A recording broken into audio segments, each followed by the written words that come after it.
What's going on, guys? Welcome to my channel. If you are new here, I talk about a lot of movies. Of course, it's a movie channel. For those of you that do know me, happy 2023. I can't wait to talk about another year of movies. I'm going to try and do things a little bit differently this year in terms of introducing a movie when I'm talking about it, and I'll probably forget about it by next week. But today, I'm going to be talking about a movie that's coming out on Netflix on Friday, and that is The Pale Blue Eye. The Pale Blue Eye stars Christian Bale and is written and directed by Scott Cooper. Christian Bale plays veteran detective Augustus Landor, who investigates a series of grisly murders with the help of a young cadet who will eventually go on to become the world-famous author, Edgar Allan Poe. Now, I've always thought Scott Cooper was not only just an underrated director, but also an overlooked director. He's made, 5 movies now? This is the 6th one.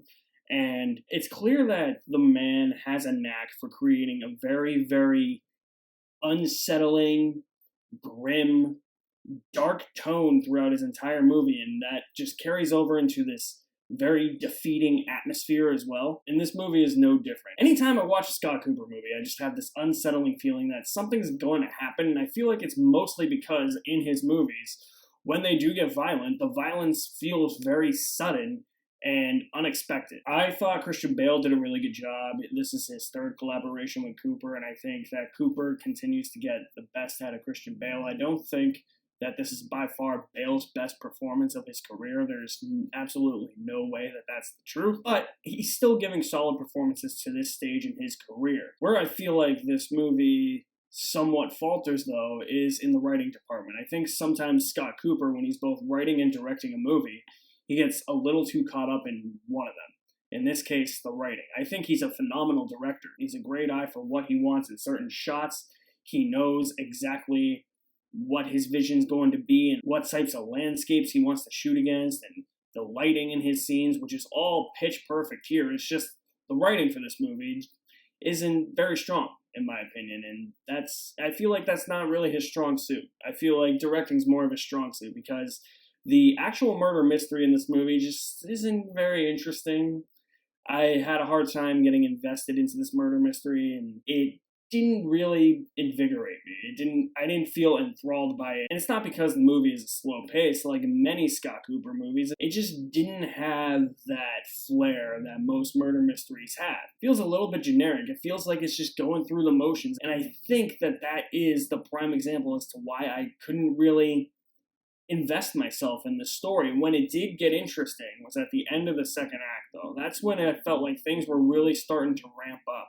I said, okay, now it feels like we're getting somewhere. And now it feels like that all those conversations that the characters were having in the first half are really starting to pay off now. That got resolved at the beginning of the 3rd act, and then the final minutes of the movie do this plot twist that I didn't really buy. I mean, it makes sense, but it went way too far into the procedural thing, and it felt like, oh, it's a murder mystery. It has to have a twist. So there was this shocking twist ending instead of just being what it was, which was just a straightforward murder mystery, and that wasn't as investing as it really should have been.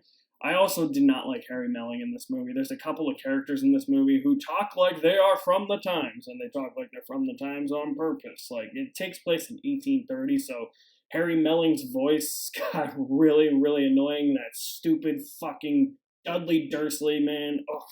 But you know in period pieces how people intentionally sound like they're from that time frame, and I know that that's part of the directing or performance choice by the actor, but here it was just going way too far over the top to the point where I felt Harry Melling saying his dialogue was a bit hokey. In the end, I admire this movie. I admire Scott Cooper a lot as a filmmaker, and it's mostly because he is able to work wonders with tone and atmosphere that make you feel unsettled, and just that grimy, cold, icky feeling you get walking out of one of his movies. Like, you just feel slimy and gross after, it's not because of the graphic content of the movie, it's just because it feels defeating, and I thought Christian Bale was solid in the movie, but the writing I thought was a little bit all over the place, and there's just some hokey accents here and there, and a plot twist that, while it makes sense, I just wasn't fully on board with. I will say, for the most part, I enjoyed The Pale Blue Eye with